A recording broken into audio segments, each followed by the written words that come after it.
बच्चों, आज हम आपको अलंकार के अंतर्गत अर्थालंकार पढ़ा रहे हैं।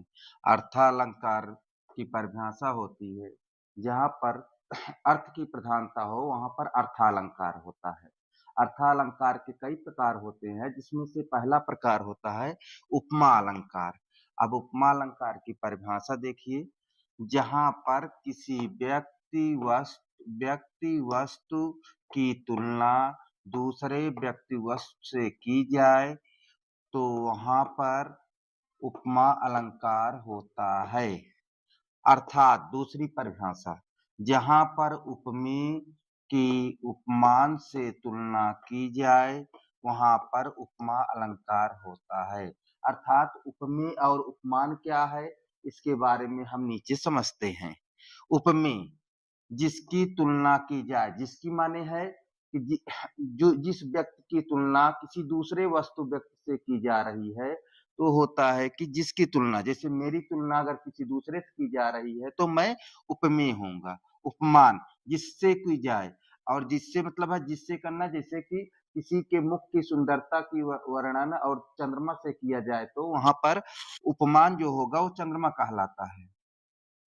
साधारण धर्म जिस गुण धर्म के कारण उसका वर्णन किया जाए, जिस गुण धर्म मतलब जैसे चंद्रमा सुंदर है तो चंद्रमा के समान सुंदर होने वाले जो भी व्यक्ति वस्तु हैं उनको कहा जाएगा उसके गुण के समान है, अर्थात उसका साधारण धर्म हुआ। वाचक शब्द, वाचक शब्द वो शब्द होते हैं जो कि इसके बीच में जब वो उदाहरण आएगा तो उसमें सा सी से समान सरित, ये 4-5 वाचक शब्द हैं जो कि उपमा के उदाहरण में आपको हर जगह मिलेंगे। इनमें से कोई शब्द अवश्य रूप से आएगा। उदाहरण, पीपर पात सरिस मंडोला, ये इसका उदाहरण है। अब इसमें हम जानेंगे कि उपमेय कौन सा है, उपमान कौन सा है।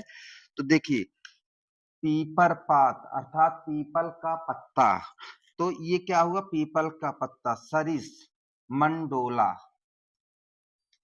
तो पीपर का पत्ता मेरा उपमान है। मन क्या है, उपमेय है। उपमेय, उपमेय मतलब मन की तुलना जो है पीपल के पत्ते से की जा रही है। जैसे पीपल का पत्ता हमेशा हिलता रहता है, उसी प्रकार जो है हमारा मन भी चंचल होता है, तो मन की तुलना पीपल के पत्ते से की जा रही। सरिस क्या है, वाचक शब्द है। वाचक शब्द जो बताया गया था कि वाचक शब्द आपको आएंगे, तो वही देखिए सरिस यहाँ भी आया हुआ है। डोलना क्या है, डोलना एक क्रिया है, साधारण धर्म है कि जैसे पत्तियों का हिलना डोलना, तो ये इसके गुण है, तो ये साधारण धर्म कहलाएगा। साधारण धर्म।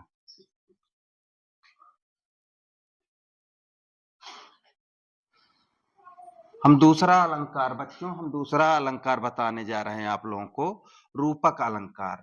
रूपक अलंकार क्या होता है, परिभाषा के माध्यम से पहले समझिए तब बता रहे हैं। जहां पर उपमेय में उपमान का भेद रहित आरोप हो वहां पर रूपक अलंकार होता है। उपमेय मतलब जिससे तुलना की जाए, उपमान माने जिससे की जाए तुलना, जिस व्यक्ति की तुलना की जाए उपमेय होता है, जिससे की जाए उपमान होता है। भेद रहित अर्थात जहां पर ना होते हुए भी हमको दिखाई दे कि हाँ ऐसा लग रहा है, तो वहां पर रूपक अलंकार होता है। जैसे उदित उदय गिरि मंच पर रघुवर बाल पतंग, कहने का मतलब है कि यहाँ रघुवर श्री राम है। बाल पतंग माने है कि जैसे सूर्य उगता हुआ दिखाई देता है छोटा छोटा। उदयगिरी मतलब सूर्य के उदय होते समय पर्वतों के बीच से जैसे सूर्य छोटा छोटा दिखाई देता है, तो वैसे श्री कृष्ण भगवान जब धनुष भंग करने के लिए मंच पर चढ़े थे, तो श्री राम ऐसे बाल सूर्य की तरह छोटे से दिखाई दे रहे थे, जो बहुत सुंदर सुशोभित लग रहे थे। तो वहां पर ना होते भी माना जा रहा है, तो वहां रूपक अलंकार है। दूसरा अलंकार है उत्प्रेक्षा, जहां पर उपमेय में उपमान की संभावना व्यक्त की जाए वहां पर उत्प्रेक्षा अलंकार होता है।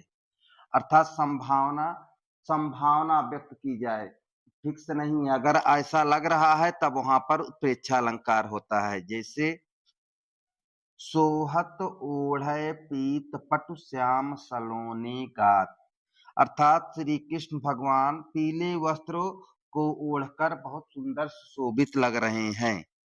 मानो नीलमणि शैल पर आतप पर्यो प्रभात, नीलमणि पर्वत पर, यहाँ शैल पर, नीलमणि शैल पर, अर्थात मानिए जैसे नीलमणि पर्वत पर सूर्य की पहली किरण दिखाई देती है तो सुंदर सुशोभित लगती है, उसी प्रकार पीले वस्त्र में श्री कृष्ण भगवान सुंदर सुशोभित लग रहे हैं।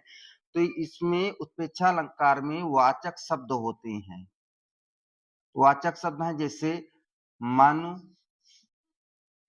मानव, मनहु, जनु, जानो, जनहु, अर्थात ये शब्द आ रहे हैं मनु, मानव, मनहु, जनु, जानो, जनहु। ये अगर उदाहरण में आ रहे हैं तो आप उसको आसानी से पकड़ सकते हैं कि हाँ यहाँ पर उत्प्रेक्षा अलंकार है। जैसे जो उदाहरण मैंने बताया था तो इसमें देखिए मानव शब्द आया हुआ है, इसलिए भी यहाँ पर उत्प्रेक्षा अलंकार है। आज के दिन इतना ही, आगे नेक्स्ट वीडियो में मिलते हैं।